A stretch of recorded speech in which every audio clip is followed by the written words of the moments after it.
Toute ma vie, j'ai galéré à l'école. Mes professeurs ont voulu me mettre en SECPA. J'étais toujours le dernier de la classe, même en primaire. En école d'ingénieur, mon jury m'a dit que je ne serais jamais ingénieur. Et pour être honnête avec toi, je n'ai jamais fini de livre avant mes 30 ans. Pourtant, en 2023, je suis devenu auteur best-seller d'un livre vendu à près de 50 000 exemplaires et vice-champion du monde de lecture rapide une deuxième fois. Et dans cette vidéo, je vais te partager 7 habitudes qui m'ont permis de passer de dernier de la classe, dyslexique, à qui on disait qu'il n'arriverait à rien, à pouvoir devenir auteur best-seller.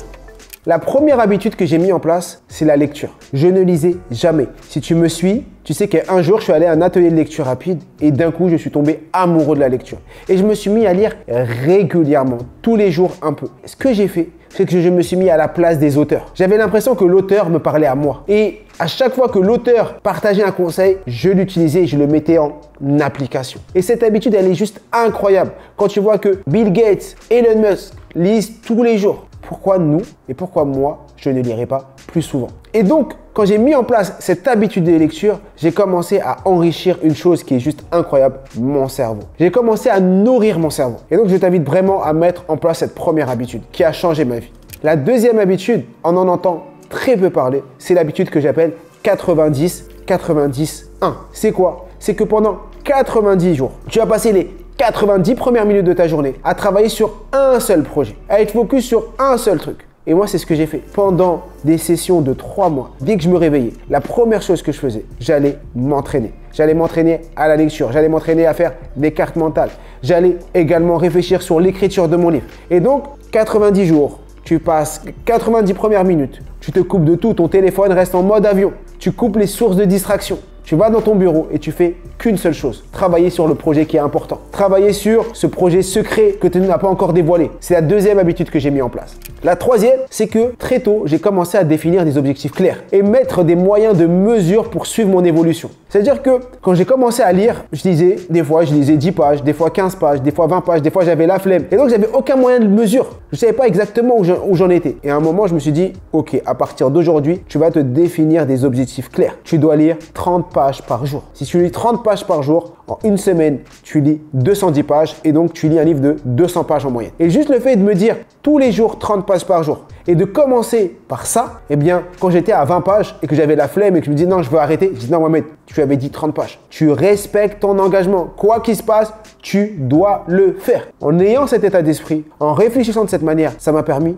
d'être régulier. Parce que la force d'une habitude, c'est la régularité. C'est le fait de faire tous les jours, tous les jours, tous les jours, tous les jours, tous les jours. Et c'est cette régularité qui m'a permis de tenir sur le long terme. Mets en place cette habitude. Définis des objectifs. Tu veux perdre du poids? Tu veux apprendre du vocabulaire? Tous les jours 5 mots. Tous les jours 10 mots. Quoi qu'il se passe.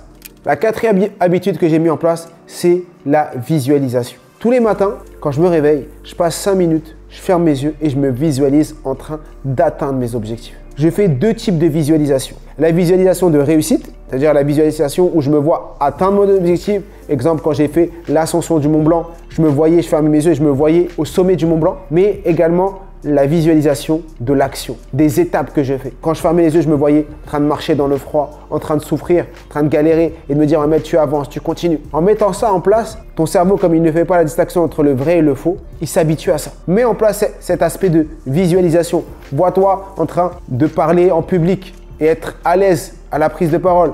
Tu te vois, aujourd'hui, je prépare l'Olympia. Je vais faire ma conférence le 7 septembre à l'Olympia et je compte sur ta présence, ma conférence spectacle. Le 7 septembre, tu peux t'inscrire dès maintenant sur mon site mohamedbouclé.com. Eh bien, je ferme les yeux, je me vois à l'Olympia, sur scène, en train de parler. Je vois les gens assis, en train de m'écouter, en train de m'applaudir. Et ça, je prépare mon cerveau pour que le jour où je vais vivre cet événement, ça sera juste incroyable et magique. C'est la quatrième habitude que j'ai mis en place. La cinquième, c'est tout simplement le sport. Oui, le sport, c'est fondamental. Faire du sport régulièrement est bien pour le corps, pour ton physique, mais également pour ton mental. Ça te permet aussi de travailler sur le dépassement de soi. Moi, je fais du sport régulièrement et je fais toujours en sorte de me dépasser, d'aller plus loin, de dépasser mes limites. Et plus tu mets ça en place, plus tu mets cette habitude en place, plus dans le futur, ton cerveau, quand il sera confronté à quelque chose de difficile, comme tu es habitué au dépassement, eh ben, tu vas y aller. Et aujourd'hui, plus les gens ont des choses à faire, plus ils ont des objectifs, moins ils s'occupent de leur corps. Ils restent assis derrière leur écran, ils sont assis toute la journée en train de taper et ils oublient la chose la plus importante qui est leur santé. Et donc, faites du sport et c'est une habitude que j'ai mis en place. tous les jours un peu, 10 minutes, 15 minutes, mais surtout ce qui est important, c'est la régularité. L'habitude numéro 6 que j'ai mis en place, c'est que j'ai repris mon alimentation. J'ai réduit drastiquement le sucre. Et tu vas me dire, mais en quoi l'alimentation et juste avant le sport t'a permis de devenir auteur best-seller et autres? Oui, beaucoup de gens passent à côté de choses qui sont les choses les plus fondamentales. L'alimentation, c'est le carburant que tu mets dans ton corps. Ce carburant que tu es en train de mettre dans ton corps, c'est ce qui te permet, et c'est l'énergie qui te permet de tenir la journée. Si tu as des objectifs importants, si tu as des choses à atteindre et que tu mets un mauvais carburant, et bien forcément, la voiture, elle va pas avancer. Et bien là, c'est la même chose. Si tu manges beaucoup de sucre, tu vas avoir des coups de barre, tu vas être fatigué. Si tu manges mal, bah, tu vas être ballonné. Après les repas, tu vas être fatigué, tu n'auras pas de force pour travailler. Tu vas être lourd, donc tu ne vas pas réussir à te réveiller tôt le matin. Si tu as plein de choses, tu as des tâches à réaliser, si tu ne te sens pas bien dans ton corps, bah, ça va être plus compliqué à le faire. Donc travailler sur ton alimentation est fondamental. Il y a ce qu'on appelle l'hippocampe, qui est le noyau de notre mémoire. L'hippocampe est attaqué par le sucre. Elle est attaquée par le sucre. Plus tu manges mal, plus tu as des risques d'avoir des problèmes de mémorisation. Travailler sur une alimentation saine, faire du sport va énormément t'aider. Et là, je vais te partager la dernière habitude, la 7e, et qui est pour moi une des plus importantes, c'est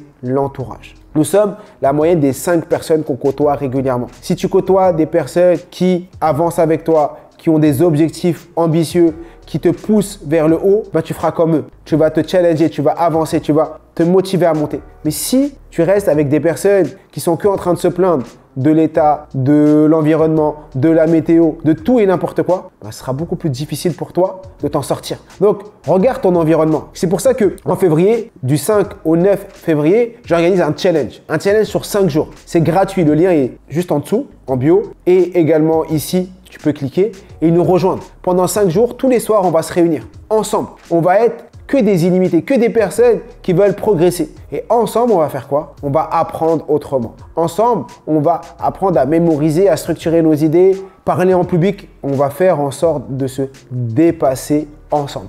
Et ça va te permettre d'être dans un environnement qui te pousse et qui te tire vers le haut. Donc moi, dans mon cas de figure, ce que j'ai fait, c'est que j'ai travaillé sur mon entourage. Je suis allé dans des endroits pour me dire, dans 5 ans, j'ai envie d'être là. Eh bien, si dans 5 ans, j'ai envie d'être là, je vais essayer d'aller dans les endroits où vont les gens avec qui j'ai envie d'être. Donc, j'ai commencé à rentrer dans des cercles d'entrepreneurs. J'ai commencé à côtoyer des personnes qui avaient d'autres états d'esprit que le mien. Réfléchir de cette manière ne peut que vous faire progresser. Et je compte sur ta présence lors du challenge. Et maintenant, j'aimerais te dire une chose. Peu importe tes ambitions, tes rêves, tes objectifs dans la vie, dans ton parcours, tu auras des galères, des gens qui ne te soutiendront pas, des problèmes, des échecs. Et ce qui fait que tu réussiras à atteindre tes objectifs, c'est ta capacité à toujours te relever de tes échecs. C'est ta capacité à apprendre, tirer des leçons et continuer à avancer peu importe les difficultés. Et c'est de ça qu'on va également parler lors du challenge Connaissance illimitée du 5 au 9 février. À toi de jouer, rejoins-nous très rapidement. Et comme je dis toujours, je suis tué. Nous sommes tous illimités.